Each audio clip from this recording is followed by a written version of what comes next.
Wow, it's Khora time. Today is a sad day, but it's also a kind of good day for Khora. It really depends on the player. Anyways, before we get into this, I want to say that my builds are really focused on min-maxing and synergies and high-level content, and I really care about like getting the max strength out of Warframe and using the abilities. And I know this community has a lot of YouTubers on Warframe that uses like 15 minutes talking and show 5 seconds of a build, and it's really annoying to find the build portion. Not on this. You can go in the description and get the builds. I just want to get it out there. But I'm also just going to jump straight into it now. So we have 5 Tau Forged Violet Archon shards for melee critical damage, which is huge. And we have more than 500 energy, and it's very sustainable with this build, so you will always have the double amount, so that's 75%. Actually 74, it should be 37.5, but yeah. Then we have this build. You need range, and a bit duration is nice for the 4th ability. And you don't need strength. I know the first ability scales with strength, but accumulating Whipclaw makes up for the lack of strength. However, we do build mold augment, so we get more multiplication, energy multiplier from the nourish, right? And viral damage, but it's not really that needed. You can swap mold augment for something else. You don't even really need you don't even need the energy from the mold augment. You can from the nourish that you get from mold augment. You can do like arcane blessing, right? I did also play around with Khora's Kubo and Shade. However, they changed it, I think, this patch. So if you use your Whipclaw, you no longer stay invisible, which is really sad. Because you had infinite invisibility basically before, but that's days gone by. So yeah, there's not really that much to do anymore. It is kind of sad. I mean, you could do Avenger, right? Arcane Avenger, where is that? This one. I do, however, believe it's flat.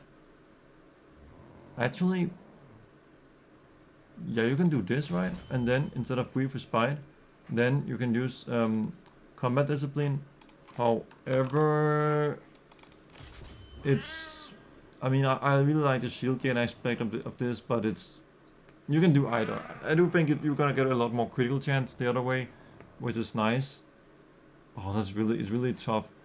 I wonder how much it's 40%, right?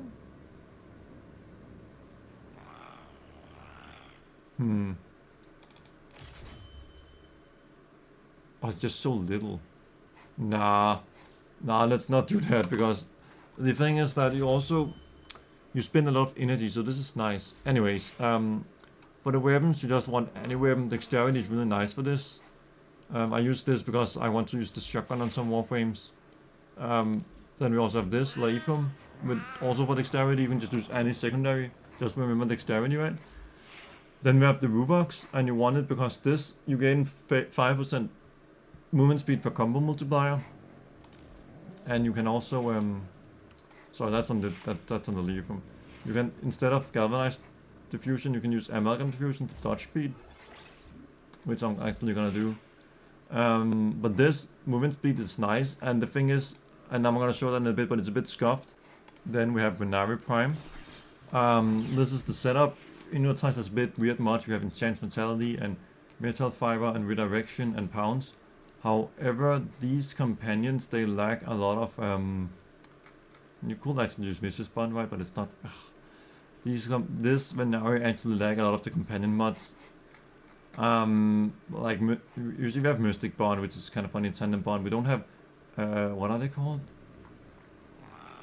I don't remember what it's called. Oh yeah, I think it's because we are lacking the special Kabat mod, you know. What is it called?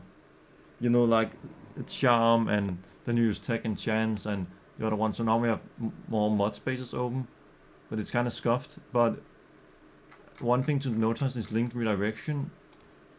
See, normally you have 0 shield, so if you use the what is it called? The calculated redirection, then you still have 0. You need the link one. but it's kind of funny. And also these abilities are nice because then you get Mystic Bond, but it's whatever.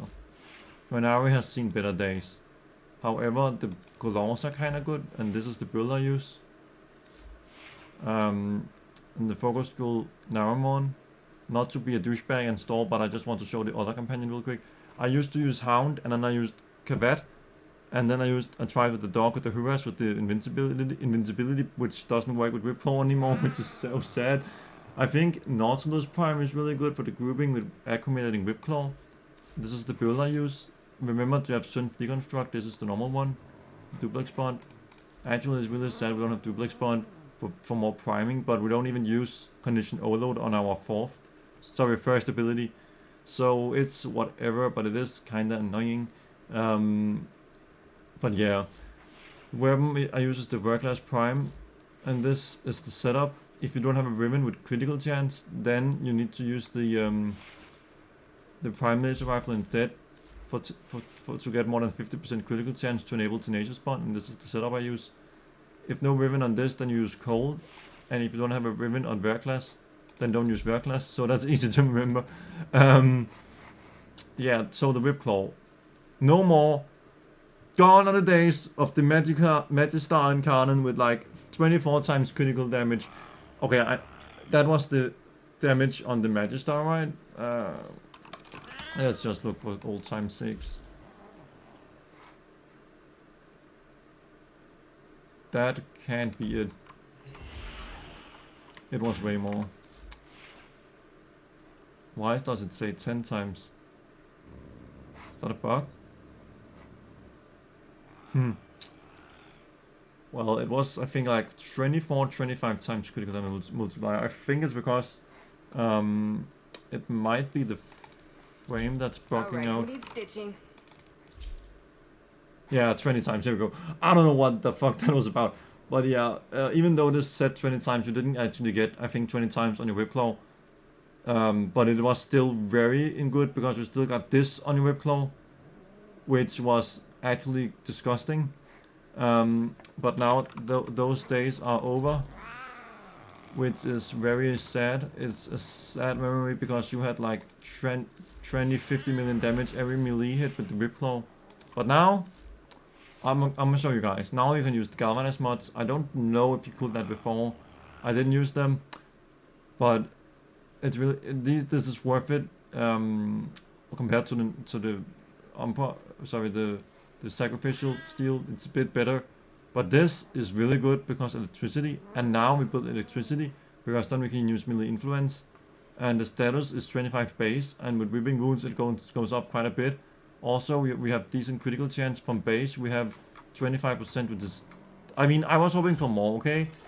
They really nerfed Khora. And the critical damage will be 13 times when we are not looking at this because of the companion bonuses and the Archon charge, right? And that's almost 14 times combo multiplier. Sorry, critical damage multiplier, which is kind of nice. Also, it's kind of scuffed. You can actually unequip this mod. Wait, what? It was unequipped earlier when I format, and I had to equip it again. I don't know about it. It's bugged. Anyways, I did also mix around with melee duty. You see, we get 4.2 with this instead of 3.8, but it's not really worth it compared to influence. I also look at exposure, which gives you more damage on ability cast. This is what we used to use.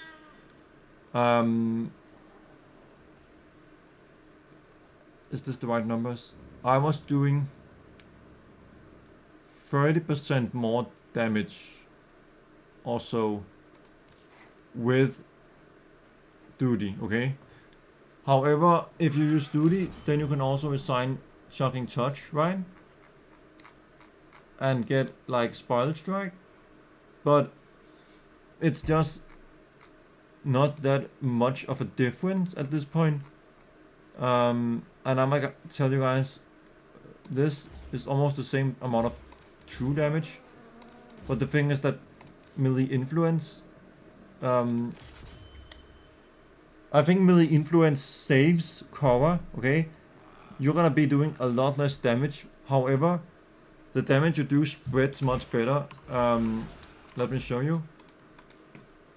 So you got like chain damage now, which also is really good. So before we did 50 million damage fully stacked, now I'm gonna stack it.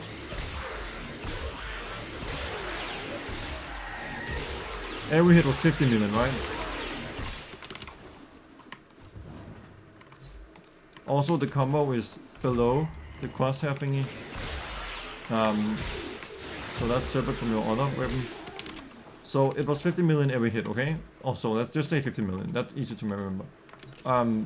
Now you get like it looks bad. I know. It's like 800,000 max, right?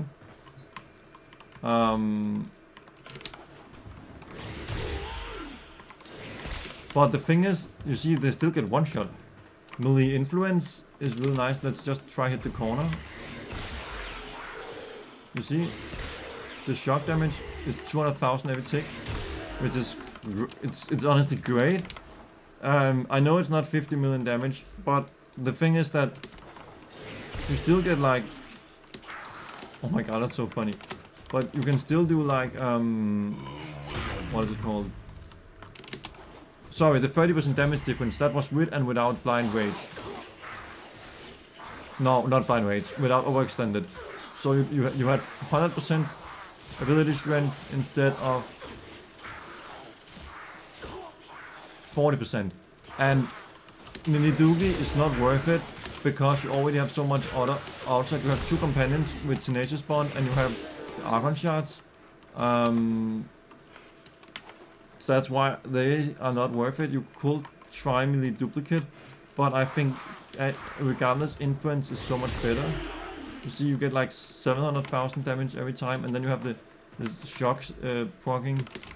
But what is really nice is that if you just hit like one enemy and they get shocked, you see, then they all start to take shock, and they die from that, which is really great. But I guess you're not gonna be one-shotting level cap anymore. But for everything else, then this is actually a buff, because you're gonna hit enemies outside of your Whipclaw, and you can hit many enemies at once, and they will all like shock each other. You see? So it's both a buff and a nerf. It's better for low level and very worse for stronger level enemies. I'll just spend some energy. You guys can see how easy it is to get energy. It's already 4 energy from those drops. Let's get rid of all the drops.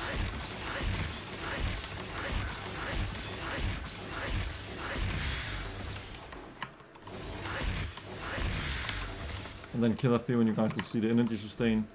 It is really nice.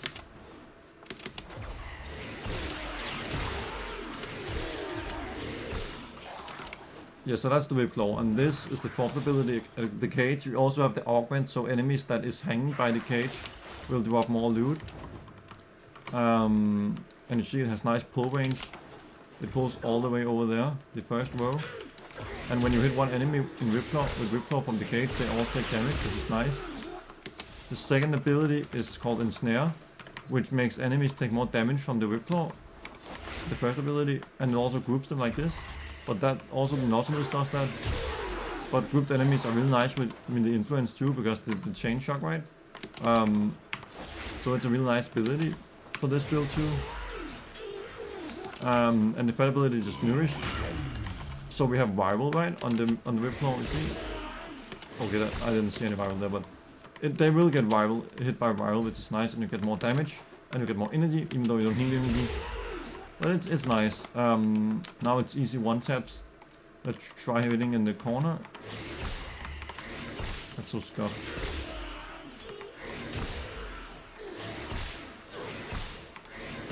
I want to hit like one enemy. 8 million? I mean, that's pretty good. I think Nourish damage buff also kinda great. Yeah, it's obviously not gonna be the same as before. But it is still very good. But it is a sad day. No more 50 million easy damage. I'm gonna make a sad flashback scene right now. So here, enjoy this.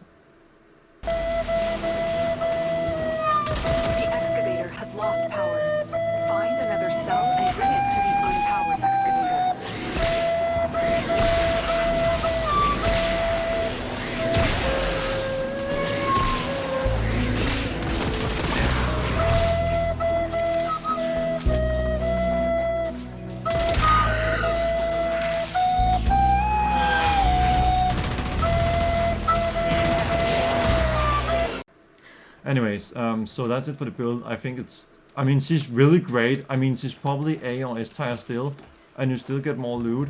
But like talking about damage and efficiency, unless you do like duplicate or something, and play around with that, then you're not gonna get any more than this. This is probably like the most you're ever gonna get it until we get like a new update or something. I can save it. I don't know. But it is okay. I mean, for 99% of the content you're gonna play in this game, you're still gonna one shot, and you're actually gonna kill even faster than before because of influence, right? But no more level cap. Anyways, one last thing. You see, we already have 11 times combo on this. I'm just gonna get rid of it. So the companion, the Venari, right? She's gonna hit them and give us a lot of combo real fast. And then we get 5% movement speed for every combo we see. Which is why I use this as a stat stick. You can just use any melee though, same with all the other weapons, but I do think the movement speed is kinda neat. I also believe it's on every movement, you know, for Khora and Clyde and stuff. But yeah, it's, you already see we're almost on 2020, and we already, the thing is we already have 2 times dexterity, right? So the combo is very slowly going down. We also have now one, which is not even needed anymore. But yeah, it's just so slow, the combo going down. So I think this is better than the Predators for movement speed. I want to use the synergy, you know. You guys probably know that by now. So yeah. Well then, it is a sad day. It is very sad. Anyways, the Fashionframe part. We have the Khora Prime skin with the Khora Urushu helmet. Also, the normal Khora Prime helmet is kind of good too. So yeah, the Khora Noble animation set. Attachments, it's a deck Saga card, and that should be that should be coming from an event in the next few weeks. There's the anniversary going on right now. Oh my god, that's so fucking annoying. Go away. Oh my god, now on the other side. Anyways, attachments. Again, we have Tiger's Prime shoulder guard plates on the shoulders, and we have the red mile knee guards on the legs. No auxiliary because they are kind of goofy. I mean, you can use these spikes, but you can't even really see them. And they're gonna like clip through the Shandana, which is kind of scuffed. And also use this for the kinkiness. Then we have the Maghelm Signa, and the primary color, we have this black, we have gray, dark gray from fire. Then we have this blue from ice, the first real dark blue thingy. And then we have this blue from Corpus. And then we have this brown goldenish color from Twilight. And then we have all west is this purple from Cherub. Sorry, pink. So there you guys have it. Thanks you guys so much for watching. See you next time. Peace.